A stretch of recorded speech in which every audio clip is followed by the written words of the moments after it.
Kembali bersama kami di Editorial Media Indonesia. Mas Eko, kembali kita berdiskusi. Mas Eko, masih banyak yang bertanya sebetulnya mengenai tes wawasan kebangsaan ini. Sebetulnya ada keharusan tidak sih untuk mengambil tes ini? Ada urgensinya tidak sih? Sehingga kemudian orang bisa menyimpulkan bahwa sebetulnya memang ini bukan hal yang disengaja untuk menyingkirkan sejumlah anggota KPK, begitu. Bagaimana, Mas Eko? Tes kebangsaan kan sebetulnya melakukan salah satu proses untuk menjadi ASN ya. Jadi tesnya itu sebetulnya bukan diberikan materinya ya, bukan dari KPK tapi dari BKN, Badan Kepegawaian Negara. Jadi memang KPK tidak ikut-ikutan sebetulnya di situ. Nah persoalan menjadi rumit, menjadi besar ketika 75 orang ya, yang rata-rata adalah penyidik dari KPK yang sudah lama berkiprah di KPK. Ini gagal dalam tes kebangsaan. Padahal penyidik-penyidik yang gagal tes kebangsaan itu sekarang sedang menangani kasus-kasus besar di KPK, bansos ya, yang kemarin COVID, kemudian di Kementerian Keuangan soal pajak dan lain-lain. Nah ini yang kemudian menjadi pertanyaan. Bahkan ada yang mengatakan bahwa kalau 75 orang ini kemudian dikeluarkan itu sama saja menarik pernafasan terakhir, ya, selang pernafasan terakhir dari KPK. Ini kritik-kritik tajam yang dilontarkan oleh akademisi, oleh masyarakat sipil anti korupsi ini harus segera diantisipasi oleh KPK. Jangan sampai kemudian KPK itu menjadi lemah, KPK itu menjadi tidak dipercaya, kemudian menjadi bahan kritikan dan lain-lain, yang akhirnya kredibilitas KPK itu kemudian dipertanyakan. Nah ini kan menjadi persoalan, karena kita tahu bahwa KPK ini menjadi ujung tombak bagi pemberantasan korupsi Indonesia. Kalau kita melihat KPK sekarang kan memang on the track ya, sangat bagus sekali, ditunggu banyak orang, terutama dalam pemberantasan korupsi. Jadi menurut saya, KPK harus segera melakukan klarifikasi terhadap tes kebangsaan ini. Kalau mereka memang tidak lolos karena memang tes kebangsaan itu tidak bisa mereka ikuti dengan baik, ya itu tentu bisa dimaklumi. Tapi karena ingin melemahkan KPK, ingin menyingkirkan 75 pegawai KPK ini tentu sangat disayangkan. Jadi persoalan-persoalan ini harus segera dituntaskan agar jangan sampai melebar kemana-mana. Ya, informasinya ada sejumlah pertanyaan yang bersifat pribadi, Mas Eko, di dalam tes wawasan kebangsaan itu. Pertanyaan itu berkaitan dengan urusan kunut, pernikahan, lalu kemudian jilbab. Kalau memang betul pertanyaan ini ada di tes wawasan kebangsaan itu, berarti semakin menguatkan dugaan, Mas. Sebetulnya ini nggak ada hubungannya begitu dengan kinerja KPK, bukan nggak begitu, Mas Eko? Ya, ada yang mengatakan ini ada hubungannya, ada yang mengatakan tidak. Tapi kalau saya pribadi sih tidak ada hubungannya ya. Ini karena kinerja KPK kan urusannya dengan korupsi. Ketika ditanyakan soal persoalan-persoalan pribadi, tentu jawabannya pun pasti akan berbeda-beda. Ketika ditanya kamu pakai kunut nggak, ya kalau Muhammadiyah dengan NU pasti akan berbeda juga. Ketika Anda Muhammadiyah pasti akan menjawab A. Ketika kamu orang NU pasti akan menjawab B. Kita kan berbeda. Jadi kenapa harus pakai jilbab, kenapa enggak? Itu juga persoalan-persoalan pribadi yang begitu sebetulnya tidak perlu dipertanyakan. Seharusnya lebih dipertanyakan tentang integritas, kejujuran, NKRI, gitu-gitu kan, Pancasila, dan lain-lain. Jangan persoalan-persoalan pribadi yang kemudian masuk menjadi pertanyaan-pertanyaan yang menurut saya tidak masuk akal. Ada tuduhan juga bahwa ini juga dalam rangka menyingkirkan radikalisme begitu di dalam tubuh KPK. Bagaimana, Mas? Ya, dugaan itu memang menguat dalam beberapa bulan tahun terakhir ini. Bahkan dulu pernah ada istilah Taliban ya, di tubuh KPK. Meskipun beberapa kali dibantah tidak ada di sana. Tapi itu tetap saja menguat bahwa 75 orang ini diduga sebagai dalam tanda kutip Taliban ya. Meskipun 8 orang dari 75 itu bukan muslim ya, non muslim. Jadi sebetulnya hal-hal semacam itu tidak perlu digaung-gaungkan ya. Memang di KPK dianggap memiliki gap-gap gitu ya. Ada orangnya si A, ada orangnya si B, ada orangnya si C. Padahal mereka kan sebetulnya satu sebagai kesatuan di KPK. Yeah. Jadi menurut saya hal-hal yang seperti itu dihilangkan. Jangan sampai kemudian itu timbul kontroversial ya, pernyataan-pernyataan seperti itu yang akhirnya membuat di KPK itu menjadi terbelah. Ya. Mas Eko, bukankah KPK paling tidak seharusnya sebagai lembaga ini melindungi begitu ya? Ya. Melindungi supaya kemudian mereka tetap bisa berperan dengan baik dalam memerangi korupsi, Betul. Menangkap sejumlah orang yang diduga untuk melakukan aksi korupsi. Ketika kemudian ada 75 pegawainya, termasuk penyidik begitu ya, yang nantinya dikatakan akan dikeluarkan dari KPK begitu. Ini nanti nasib kedepannya KPK kan seperti apa, Mas Eko? Kalau dari pernyataan Firly belum ada niat, belum ada rencana untuk mengeluarkan itu. Ya, jadi dikembalikan dulu kepada Kemenpan-Rebiru soal 75 calon pegawai ASN ini. Okay. Tapi yang menjadi kebingungan Kemenpan itu adalah ini kan persoalan internal di KPK. Kenapa dikembalikan ke Kemenpan-Rebiru? Sebetulnya tidak ada urusannya. Ini kan soal internal di KPK. Jadi kalau kita melihat juga pernyataan dari beberapa komisioner KPK kan tidak ada tes kedua soal tes kebangsaan ini. Artinya memang sini sudah final. Nah, kalau ini sudah final, ini 75 orang ini mau dikemanakan? Nah, ini kan menjadi pertanyaan, apakah memang kemudian tidak jadi ASN? Ataukah kemudian dilimpahkan ke kementerian lain? Saya juga nggak tahu. Kita tunggu saja perkembangan dari 75 orang yang gagal tes kebangsaan ini.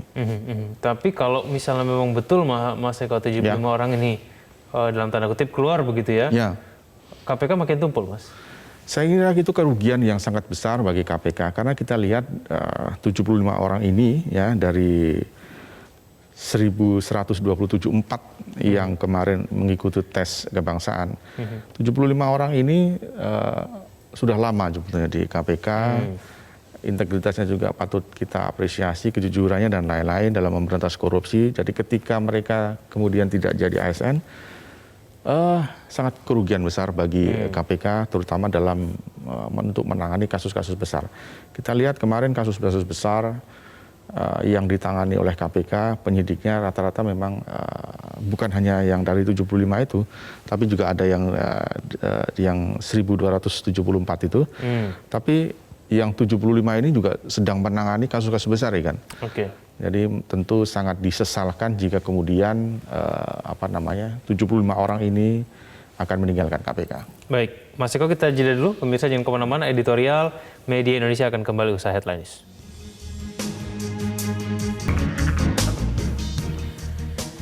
Kembali bersama kami di editorial Media Indonesia. Kita akan mulai menyapa penelpon kita pada pagi hari ini. Yang pertama ada Pak Yunus Luat dari Tanjung Selor. Pak Yunus, selamat pagi.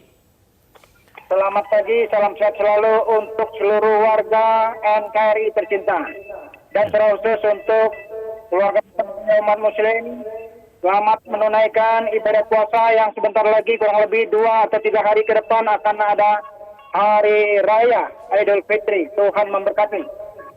Pendapat kami dari Tanjung Selor, Kabupaten Bulungan, Provinsi Kalimantan Utara terkait dengan apa yang dilaksanakan di KPK, mengubah atau membuat tes kebangsaan. Saya kira kita tidak perlu terlalu banyak komentar karena bagaimanapun memang wajib setiap ASN ataupun setiap pegawai di negara ketika negara yang menggaji itu ada aturan tertentu yang harus menilai potensi diri terhadap bagaimana kecintaan terhadap NKRI. Mungkin dari penilaian uji kebangsaan, tes kebangsaan itu, kan bukan orang lain yang mengisi, tetapi dia sendiri, orang yang bersangkutan yang mengisi. Nah, boleh jadi itu ada pemetaan, dan saya tidak bermaksud menuduh bahwa oknum-oknum ataupun saudara terkasih kita di KPK, pegawai KPK itu adalah orang yang tidak cinta pada NKRI. Tetapi berdasarkan nilai, sudah sangat wajar kita harus memperkuat.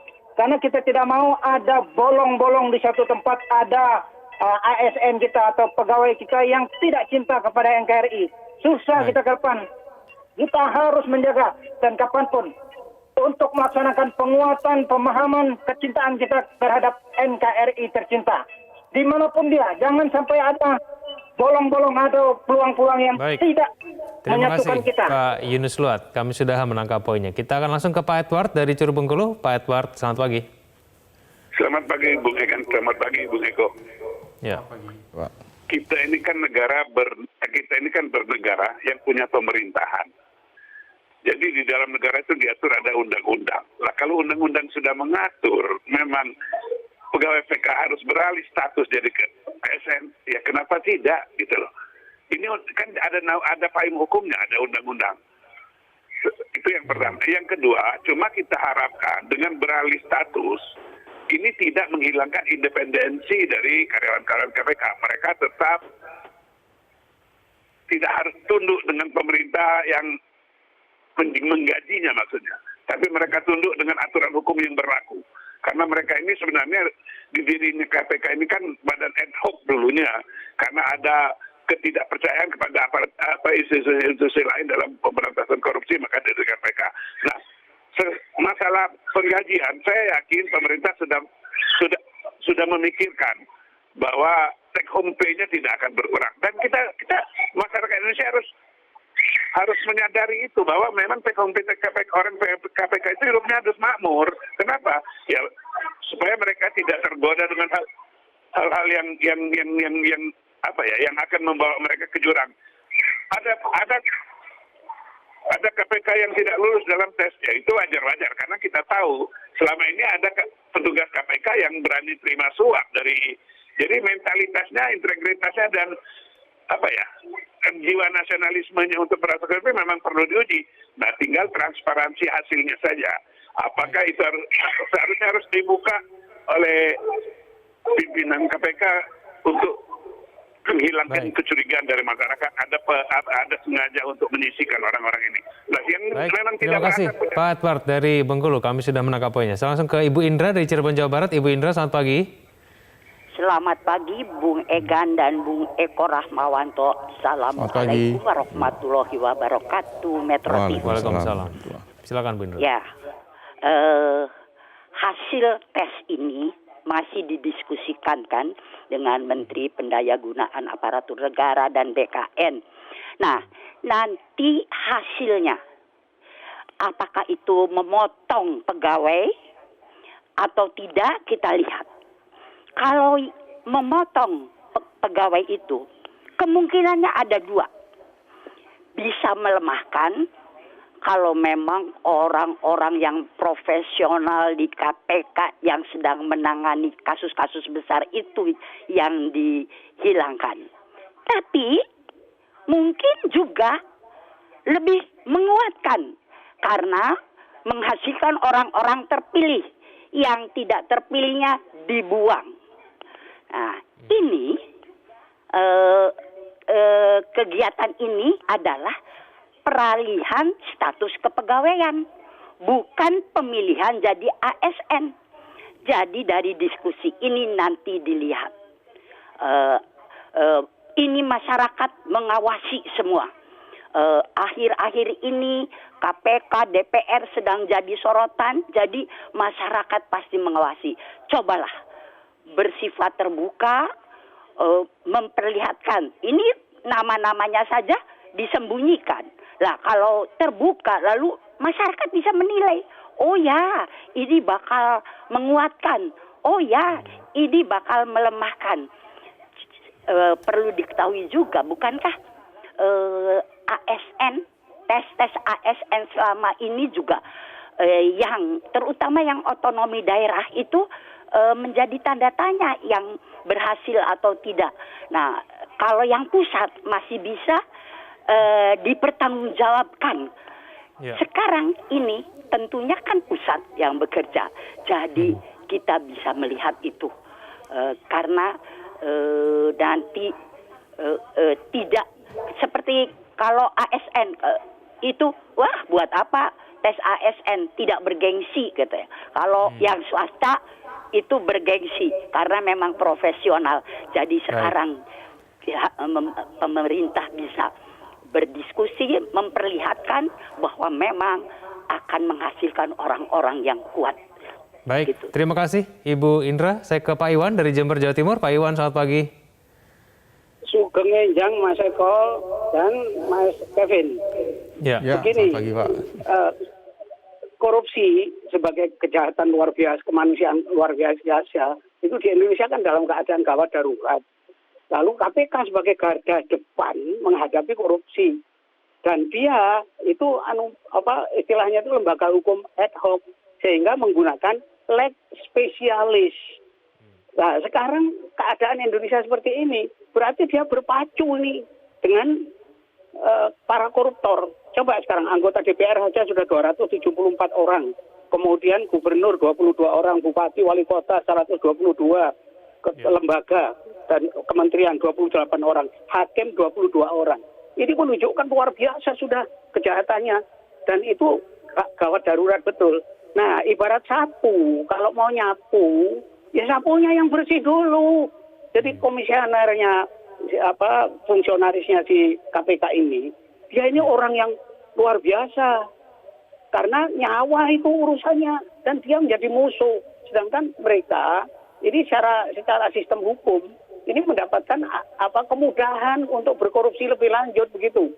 Nah, itulah sebabnya maka kalau ngepel, ya pelnya harus bersih dulu. Jadi para fungsionalis ini harus betul-betul dikontrol dan pengontrol kritik, evaluasi yang ketat gawat, istilahnya itu crucial logic, crucial test, crucial law argumentation, itu DPR, nggak usah macam-macam. Dan ini dibuat Presiden langsung. Dan DPR lah yang terutama Komisi 3 itu yang harus betul-betul konsekuen, konsisten, komitmen terhadap tugas mereka tentang korupsi ini. Terima kasih. Baik. Terima kasih Pak Iwan dari Jember, Jawa Timur. Pemirsa jangan kemana-mana, editorial Media Indonesia akan kembali usai jeda berikut ini. Terima kasih Anda masih bersama kami di editorial Media Indonesia. Mas Eko, kalau kita menanggapi penelpon kita pada pagi hari ini, semuanya tidak mempermasalahkan mengenai wawasan tesnya ya. Betul. Tapi pengennya lebih ada keterbukaan begitu dari KPK. Ini isi tesnya seperti apa, nama-namanya siapa begitu. Dan kemudian jangan sampai kemudian dengan peralihan status ini akan membuat independensi dari KPK akan berkurang. Bagaimana Mas Eko? Ya, saya setuju dengan itu. Jadi memang keterbukaan yang kita tunggu sekarang dari KPK. Kenapa orang-orang ini tidak lolos? Ada apa dengan tidak lolosnya? Apakah nilainya kurang? Ataukah karena ada hal-hal yang lain yang membuat KPK kemudian tidak meloloskan 75 orang itu? Kan ini perlu dibuka. Jangan sampai kemudian kita menduga-duga, oh ini ternyata ada pelemahan KPK, oh ini ingin menyingkirkan 75 orang ini. Nah ini kan yang sekarang menjadi pertanyaan banyak pihak. Jadi kalau kemudian KPK menggelar jumpa pers, kemudian di namanya disebut, kemudian ini tidak lolos karena apa, itu lebih bagus. Sehingga kemudian publik mempercayai tes kebangsaan ini. Saya kira tes kebangsaan ini menjadi penting kalau menurut saya, sama seperti dengan 4 penelpon tadi. Jadi jangankan di KPK, di DPR aja ketika mereka sudah menjadi anggota DPR kan dia harus ke Lemhanas kalau tidak salah 5 hari untuk melakukan pelatihan di sana terkait dengan kebangsaan juga. Jadi memang itu sesuatu yang harus dilakukan oleh siapapun yang ingin menjadi menjabat hal-hal yang penting di negara ini. Yang menjadi persoalan kan yang saya sebutkan tadi harus diungkap ke publik. Itu ya kan. Ya, tapi efeknya kalau misalnya nanti KPK tidak segera melakukan konferensi pers, ini kemana-mana ya Mas Eko ya. Karena kan ketika kita tidak mendapatkan penjelasan utuh begitu ya, nama-namanya siapa, tesnya itu pertanyaannya apa aja, lalu kemudian kenapa mereka tidak lolos, kan orang jadinya akhirnya menduga, wah tampaknya semakin jelas nih bahwa KPK menyingkirkan beberapa orang, sejumlah orang begitu mungkin terkait dengan hal-hal yang lain yang kita tidak kita ketahui. Bagaimana Mas Eko? Ya, kalau kita melihat pernyataan dari KPK kan kemudian mengembalikan hal ini kepada Kemenpan Rebiro. Nah, Pak Cahyokumolo kan juga mestinya jadi bingung ini. Kok jadi urusan Kemenpan Rebiro? Ini kan urusan internal di KPK. Jadi harusnya cukup sampai di KPK, dijelaskan situ. Jangan sampai kemudian bola dilempar ke Kemenpan Rebiro. Jadi ke depan menurut saya selain tes kebangsaan harus ada yang namanya tes kompetensi bidang kalau menurut saya ya. Jadi kan bidangnya macam-macam nih. Jadi lebih baik di tes itu kompetensi bidang, memang dia layak nggak di bidang itu, di penyelidikan dan lain-lain. Jadi kalau itu sudah bagus, saya kira itu tidak ada masalah. Tes kebangsaan mungkin bisa dilakukan ongoing progress ya, sambil berjalan lah gitu.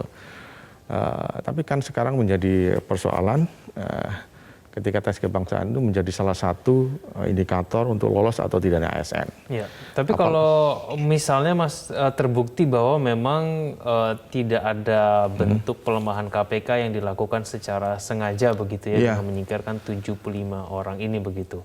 Solusi terbaiknya 75 orang ini dikemanakan Mas? Kalau misalnya nanti KPK sudah terbukti dan membuktikan bahwa sebetulnya hasil tesnya itu betul-betul objektif gitu.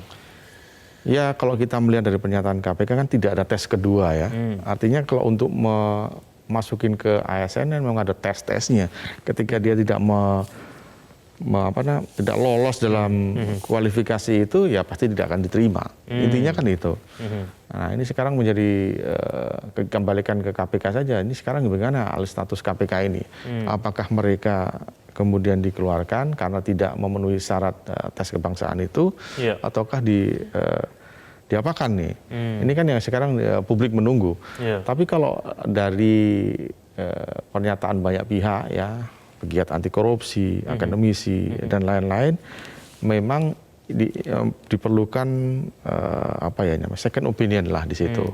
Mereka pantas diperjuangkan kalau memang ketika tes kebangsaannya tidak lolos, ya diberi solusi yang win-win solution lah. Apa yang harus dilakukan, kemudian agar jangan sampai kemudian timbul hal yang negatif terhadap calon yang tidak lolos ini kan. Ya, soalnya kalau melihat mengenai kejadian ini kan runutan ke belakangnya banyak ya, Mas Eko ya. Ini kan orang mengatakan bahwa ini karena KPK menggunakan undang-undang yang baru sehingga kemudian tidak berperan dengan maksimal. Penggeledahan, penyitaan itu juga kewenangannya sekarang berubah begitu ya, karena harus melalui Dewan Pengawas. Nah, kira-kira dengan adanya kejadian ini, tidakkah kemudian akan membuat orang akan semakin menduga dengan kuat begitu bahwa memang pelemahan KPK terjadi begitu di dalam tubuh? Ya, masyarakat pasti terbelah. Ada yang mengatakan bahwa ini pelemahan, ada yang melakukan ini kewajiban bagi seorang ASN untuk melakukan tes kebangsaan. Tapi apapun itu, saya kira yang saya sebutkan tadi, publik masih menunggu dari pimpinan KPK untuk tes itu. Kalau misalkan diberi ranking misalkan, untuk menjadi ASN di KPK dibutuhkan nilai skor misalkan 8 misalkan. Tapi ternyata 75 orang itu di bawah 8. Ya, itu memang pantas untuk tidak masuk dalam ASN. Nah, ini kan perlu diklarifikasi, harus dijelaskan kenapa orang-orang ini tidak masuk. Ada juga yang mengatakan bahwa pertanyaan-pertanyaannya yang diajukan dalam tes kebangsaan itu tidak masuk akal. Ya, coba dijelaskan saja. Kalau memang itu yang terjadi, kenapa pertanyaan-pertanyaan itu muncul? Memang betul KPK tidak dalam konteks ikut wawancara tes kebangsaan ini, tes kebangsaan, karena ini diambil alih oleh BKN. Tentu bekerjasama dengan instansi lain, misalkan BIN, BAIS, TNI AD, kemudian yang hal-hal yang lain. Ini kan bukan hanya BKN sendiri, tapi juga ada instansi-instansi lain. Nah, ini yang kemudian di dalam tes kebangsaan ini bukan hanya di sendirian, tapi juga banyak instansi yang lain. Oke, baik, Mas Eko, kita akan tunggu nanti kira-kira penjelasan dari KPK akan seperti apa. Semoga ini betul-betul bisa membantu mengklirkan begitu ya, apa yang kemudian sebenarnya ada di dalam tes wawasan kebangsaan itu. Terima kasih Mas Eko telah bersama kami pada pagi hari ini. Ya, pemirsa, eksistensi KPK tidak bisa dipisahkan dari aspirasi seluruh anak bangsa yang lahir pada saat reformasi yang menginginkan korupsi lenyap dari tanah air. Berbagai persoalan berlarut yang mengganggu pemberantasan korupsi harus bisa diselesaikan dengan tegas, termasuk terkait dengan peralihan status pegawai KPK menjadi aparatur sipil negara. Terima kasih Anda telah menyaksikan editorial Media Indonesia. Selamat